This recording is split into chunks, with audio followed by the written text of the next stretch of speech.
এর আগের একটা ভিডিওতে এক বন্ধু কমেন্ট করেছে যে ডিমের কারি রেসিপিটা একটু শেয়ার করো, তা ছোট করে দেখিয়ে দিই। দেখো, দুটো এলাচ, এক টুকরো দারচিনি আর একটা লবঙ্গ, মানে একদম দেখো একটুখানি, যেহেতু ডিমের কারিটা অল্প বানাবো তাই ফোড়নটাও অল্প নিয়ে নিয়েছি। তেল গরম হয়ে গেছে, তেলের মধ্যে দিয়ে দিচ্ছি। আর যখন একটা ভালো গন্ধ বেরিয়ে আসবে তখন এখান থেকে কিছুটা পেঁয়াজ আমি নিয়ে নেবো। মাংসের পেঁয়াজটাও একসাথে আমি কেটে নিয়েছি। আর এখান থেকে কিছুটা পেঁয়াজ, মোটামুটি ধরো দুটো পেঁয়াজের মতন একটু পেঁয়াজ দেবো, কারণ যেহেতু কারি হবে গ্রেভিটা একটু বেশি চাই, তাই একটু পেঁয়াজটা দিচ্ছি। ঠিক আছে, আরেকটু দিয়ে দিচ্ছি। ছোটো সাইজের দুটো পেঁয়াজ দিলেই হবে, মানে এরকম সাইজের দুটো পেঁয়াজ দিলেই হবে। এই পেঁয়াজটা আমি একটু সুন্দর করে লাল লাল করে ভেজে নেবো।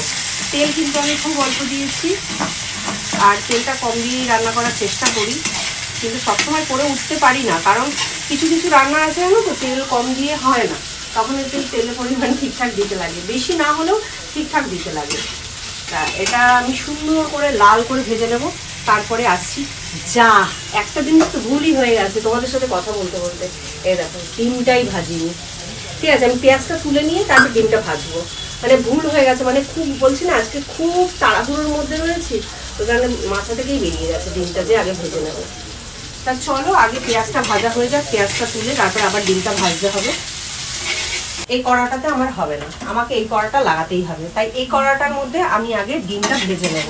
আর এদিকে পেঁয়াজটা ভাজা হচ্ছে, তার সময় নষ্ট করে লাভ নেই বলো বন্ধুরা, মানে যখন ভুল হয়ে যাবে তখন সময় বাঁচানোর জন্য একটু তো অন্য ব্যবস্থা ভাবতেই হবে। এদিকে পেঁয়াজটা হতে থাক কম আছে, আর কড়াইটা গরম হয়ে গেলে আমি এর মধ্যে তেল দিয়ে নুন আর হলুদ দিয়ে আমি ডিমগুলোকে ভেজে নেব।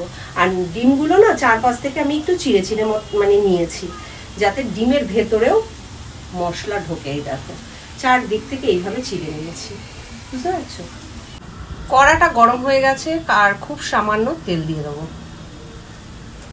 এক চিমটে একটু হলুদ দিয়ে দিচ্ছি, তাতে একটু লবণ দিয়ে দিচ্ছি, ভালো করে মাখিয়ে নিচ্ছি ডিমের গায়েতে, যাতে নুন হলুদটা ভালো করে মাখা হয়ে যায়।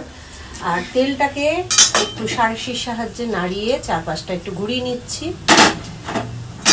এবার ডিমটাকে ছেড়ে দেবো।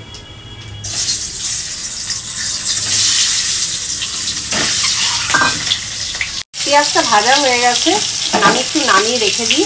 আর এইদিকে গ্যাসের আঁচটা একটু বেশি আছে, ঠিক আছে, এই গ্যাসটা অফ করে দিয়ে এইদিকে নিয়ে চলে আসি। চলে নিয়ে এসে এবার তাড়াতাড়ি করে ফাস্ট ফাস্ট করে ভেজে নিই, একটু লাল করে ডিমটা ভাজবো। ঠিক আছে, এবার তোমরা তোমাদের পছন্দ মতন ভাজবে, যে যেরকম ভাজা খেতে পছন্দ করো সেরকম। ডিম ভাজাটা হয়ে গেছে, আর ডিমটা আমি এবার তুলে নেব। চলো ওদিকের গ্যাসটা অন করে দিই, কারণ ওদিকের গ্যাসটাকেও আমি অফ করে রেখেছিলাম।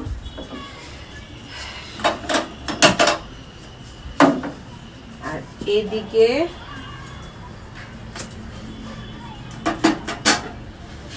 একটু আদা রসুনের পেস্ট একসাথে করে রেখেছিলাম, আদা রসুন টমেটো আর তোমার কাঁচা লঙ্কা, এটা দিয়ে দিচ্ছি।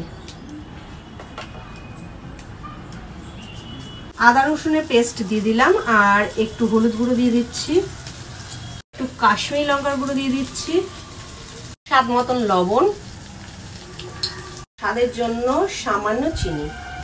এই দেখো, দিয়ে খুব ভালো করে মশলাটাকে কষিয়ে নেব, খুব সুন্দর করে কষাবো। মশলাটা কষানো হয়ে গেছে, তারপরও অল্প একটু জল দিয়ে আবারও একটু কষাবো।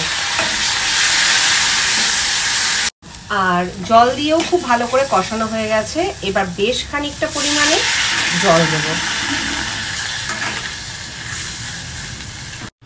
জলটা দিয়েছি তার কারণ যাতে গ্রেভিটা একটু বেশ মাখো মাখো হয়।